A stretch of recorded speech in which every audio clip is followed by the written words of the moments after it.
Well, hello there, this is Shane from Shane's Books and Review, and I hope you are having a great day today. So, what is it we're going to be talking about? Well, Marko Kloos goodness, we're going to be finishing up. I think this is the last one. Don't know if there's going to be more in it, but it's Points of Impact by Marko Kloos, narrated by Luke Daniels. This has been an interesting little book because I've not felt that the Frontline series that Marko has been writing has been lost in any way, shape, or form. In fact, I've been kind of curious to see what it is he's going to do, where he's going to get to. It's the first book through the last book has been a journey of Andrew, and you can steadily see how things start to weigh on him more and more as we go on. So I was kind of curious to see about this book. Was it going to be the end-all be-all, or has it been something where other things happen? And it seems like maybe this is a book where it was unexpected and things just kind of happen, which is kind of cool. So I know I'm kind of shifting gears a little bit here, but just a real quick note about the narrations from Luke Daniels. As always, on point, wonderful. There's nothing that really brings you out of the book whenever it comes to his narrations. Even whenever he tries to portray a dumb country hick boy accent, it still kind of comes off a little bit charming. As far as the storytelling goes, almost like an anime. Anybody that watches anime will correct you whenever you will say something like, well,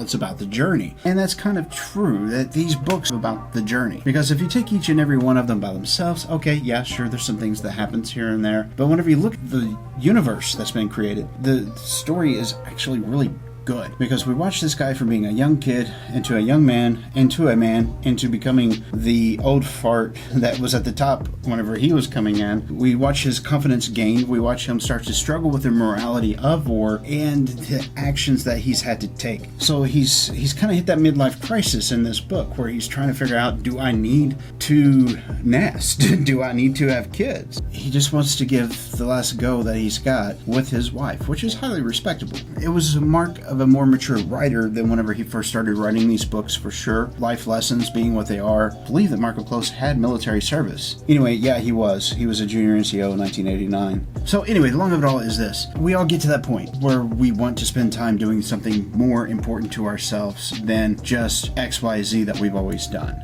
So whenever it comes to do we stick to the Lankies or not, we actually finally kind of do. The whole thing with Mars, the whole lead up, it was such a big to-do, and then I almost felt robbed a little bit, but not really, because right as soon as that was over, we got this huge exposition for Haley and for Andrew and for his mom and for the dude, I can't remember, he lives in the Berbers. So we get to see this big scene where he gets home, then Haley comes in, and they get to hang out and talk before they get on their next deployment. So Mars is taken care of in a way, and then they go back out to where all the traders were. Use Varsval. I think that's what it was. It was the ice moon. They were there, they had the scientists that used the kinetic water ship going like some fraction of the speed of light, smashing into it, and of course one of the most memorable characters, which ironically enough I can't remember his name, but the colony leader, he was of course still there.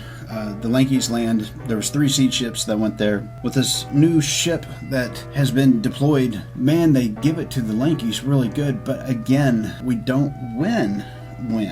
And in the interim, Haley had a very interesting comment that she made whenever it came to the Lankies' behaviors of, what if we decided just to colonize things that don't have atmospheres because they don't like that? Maybe we could coexist that way. So there's all these little things that have been kind of wrapped up but left open. So I don't know if it's the actual last book or not. If it's not, awesome. I look forward to seeing what's going to happen in the next one. And no, I haven't told you everything about the story, because again, in this book, it's not so much about these details that I'm giving you. It's the reading of what has happened. So some of the feelings about the book, I feel excited. I have anticipation that I feel. I am quite happy with the read that this was. Whenever it comes to serial books, a lot of the time I feel left out, empty, and or wow, why did I even spend my time doing this? Because once you get so far down the rabbit hole, it's just pulp. And it just keeps getting pumped out. But with these, it's a little bit different because there's this ongoing drama that makes me care. It's, will we do this? Will Andrew be able to XYZ? Will the people of Earth actually get their bygones be bygones? Or is just everything going to fall apart and then we're done? That's it. It's over. No more. Zip. Zero. Nada. Gone. poof. And that's one of those things. I'm curious to see how these books end up going if this isn't the last one. As far as other feelings beyond anticipation and excitement on seeing what could happen next, I would be real curious to see how things could be explored with where they're at, because Andrew's pretty well done. I'm not going to give away the ending at all because, you know, Haley, she's not really wanting to give up her career because she's put in a lot of work. She's, in the last book, abandoned her family minus Andrew. So that was really a bad situation for her growing up. I mean, it's another instance of, you know what, it looks like this person should have everything, but they're not happy. They're not content. Yes. One of the better endings I've read in quite a while. And another thing is he stayed very true to his characters throughout this entire series. I really didn't feel like anything was outside of what any of them would have really done. And the question of the week. Midlife crisis time.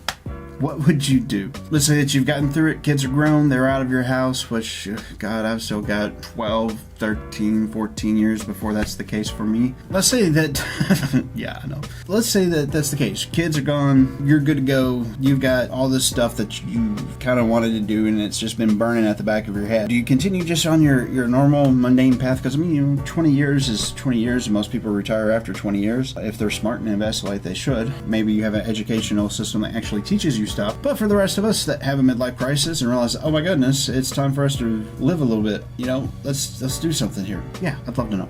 I actually really would. Let me know down there. Announcement for the next book. Oh my goodness, I don't have one. No, really, I don't. Haven't even looked to see what was in my queue. There's a couple that are going to be coming out very, very soon that I can't wait for. There's one that I got. I don't know where it came from. It's called Aching God. I'll leave it up to you guys and gals. You guys are wonderful. You haven't led me astray before, so pick one of the two. Aftershocks by Marko Kloos. It's on my list. Okay, it's a new thing. Anyway, or Aching God by Mike Shell. That's why I was scrolling through all that, so hopefully Zach has cut it out so you don't have to look at that and be absolutely bored out of your wits, which would be the case for myself. Anyway, beyond all that, let me know which one of the two, Aftershock or Aching God, your choice. That's what we'll cover in a couple of weeks, and if Zach hasn't got the Jack Reacher book that I recorded 2 months ago, edited and done, I'll have that up very shortly, because it's eating my rear end that came out, and I recorded it the day after it was released in text. Not even an audiobook yet. Anyway, it's been recorded. I do hope you enjoyed the video. I hope that your week was a good one, and hey, here's hope that your next week is just as good or much, much better. If you made it this far, you're a true person. You're awesome. Thank you so much. I very much appreciate it. Like, share, subscribe. This is Shane with Shane's Books and Review. And I will see you in the next video. That's right. 5 finger guns. Did you see that? It wasn't. It's a big. But anyway, YouTube wants you to check out one of these 2 videos over here. So which one will it be? This one or this one?